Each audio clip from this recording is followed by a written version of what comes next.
everyone. Welcome back to Strange Minds 6. I'm your host, Ruby, and today we're going to be getting back into 60 Timeless Zen Stories by Akiyama. Before we begin, please hit that like button, hit that subscribe button. It would mean a great deal to me if you did, and I would truly, truly appreciate it. But before we begin, make sure you grab your snack, grab your drink, or sit back and relax, and let's get to it. I am a little bit under the weather, so you might tell from my voice, but other than that, we're gonna get right into the stories and enjoy. 60 Timeless Zen Stories by Akiyama. Number 37. The Lesson of the Wild Wind. In a remote mountain monastery, there lived a venerable Zen master named Kento. One day, a curious young monk approached him, seeking guidance on how to find inner peace amid life's turbulence. The young monk asked, "Master Kento, how can one attain serenity when faced with the chaotic winds of life?" Kento, with his serene gaze fixed on the distant mountains, responded, "Observe the wild wind that sweeps through the valley. It bends the tallest trees and stirs the calmest water, yet it cannot uproot the deeply rooted mountains." The young monk watched as the wind rustled the leaves and stirred the monastery's prayer flags. Kento continued, "Life, like the wild wind, is unpredictable and tumultuous. We cannot control the external forces, but we can emulate the unwavering strength of the mountains. The key lies not in resisting the wind, but in becoming resilient like the sturdy trees. Adapt, bend, and flow, but never lose your inner rootedness." Bowing respectfully, the young monk asked, "But how does one cultivate this inner strength, Master?" Kento smiled gently. "Through meditation and self-reflection, we cultivate our inner garden, just as a tree's roots delve deep into the earth. Our practice grounds us. Welcome the storms of life as chances for personal growth and transformation. Let them sculpt your character, and you will find that amidst the wildest winds, your inner sanctuary remains untouched." Grateful for the wisdom imparted, the young monk left, carrying the lesson of the wild wind within his heart. The story uses the metaphor of the wild wind to represent the unpredictable nature of life. Master Kento advises the young monk to observe the wild wind and learn from it. The key lies in emulating the unwavering strength of the mountains, which remain rooted despite the chaos around them. Instead of resisting external forces, individuals should cultivate inner strength through meditation, self-reflection, and embracing life's storms as opportunities for growth. By adapting, bending, and flowing like trees in the wind, while maintaining inner rootedness, one can find serenity amidst life's turbulence.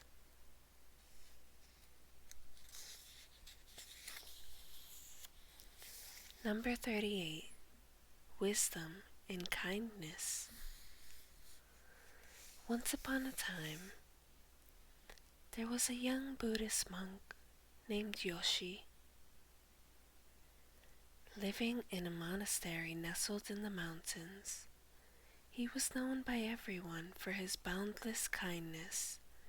He always helped fellow monks and villagers from the nearby village.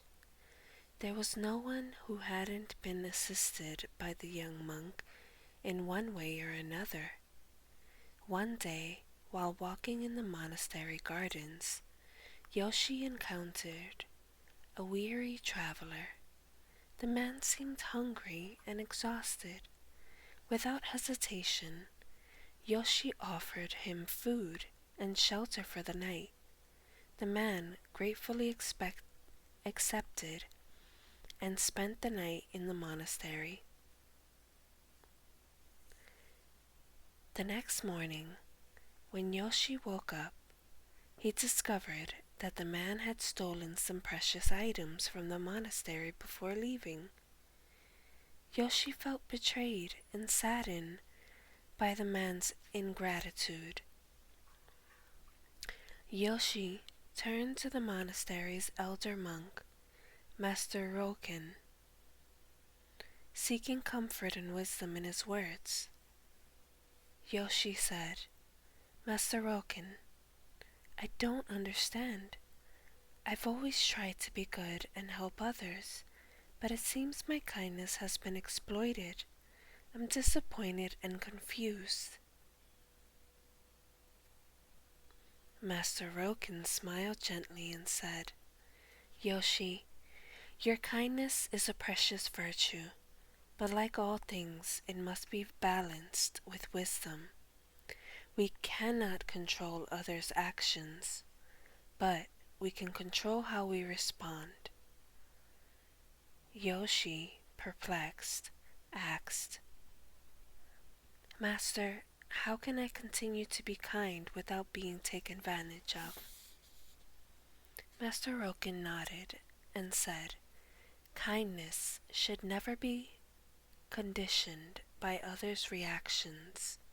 However, it is important to learn to discern. Your kindness should flow like a river, but your wisdom must be its bed, guiding and protecting the flow. Your goodness should be accompanied by awareness, and your actions and the boundaries you set." Yoshi reflected on Master Roken's words and realized that kindness without wisdom could lead to negative situations. He decided to continue being kind, but with greater awareness and discernment in his interactions with others. Thus Yoshi continued his journey in the Zen monastery, carrying not only kindness in his heart, but also wisdom to safeguard and guide it in the world. And as he did so, he learned that true kindness lay in the ability to be kind despite hardships, always maintaining serenity in the heart. The teaching of this story is that kindness is a precious virtue, but it must be balanced with wisdom and discernment. The story shows us that although others may take advantage of kindness, it is important to continue being kind without letting such bitter experiences harden one's heart.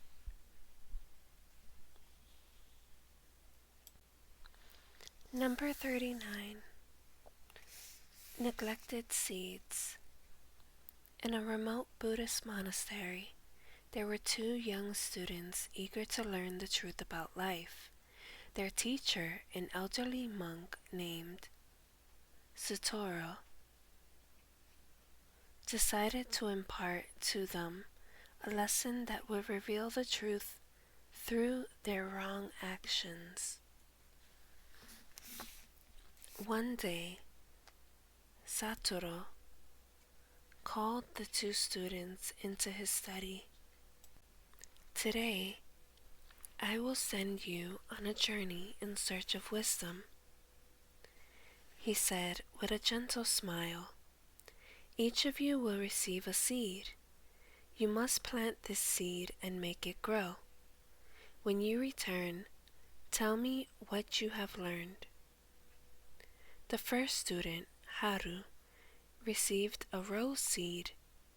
The second student, Kanjiro, received a lotus seed. With enthusiasm, the students took their seeds and set off on their journey. After months of travel, the students returned to the monastery. Haru carried with him a withered rose, and Kanjiro had a sickly lotus. Satoru smiled sadly and invited them to sit down. "Now tell me what you have learned during your journey."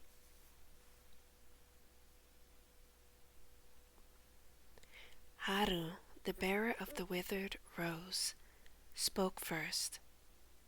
"I have learned that beauty can wither if we neglect it. I overlooked the rose, and now it is withering.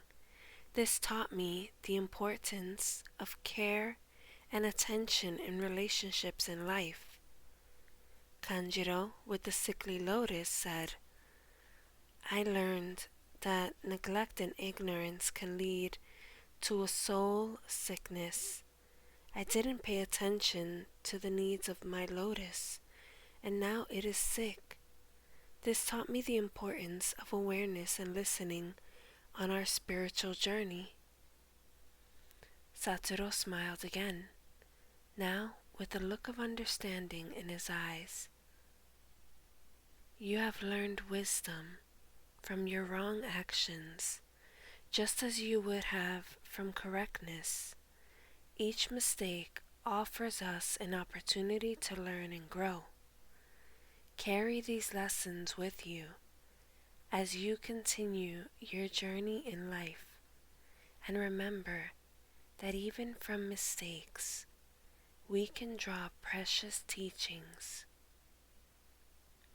The lesson of this story lies with the wisdom that emerges from our mistakes and negative experiences. The story reminds us to be mindful, aware, and caring in our actions and relationships, as even from the most negative situations, we can extract profound insight for our journey in life. And with that, my dear friends, we're going to stop at number 40. Tune in next video to hear more of 60 Timeless Zen Stories by Akiyama. This has been Ruby, signing off.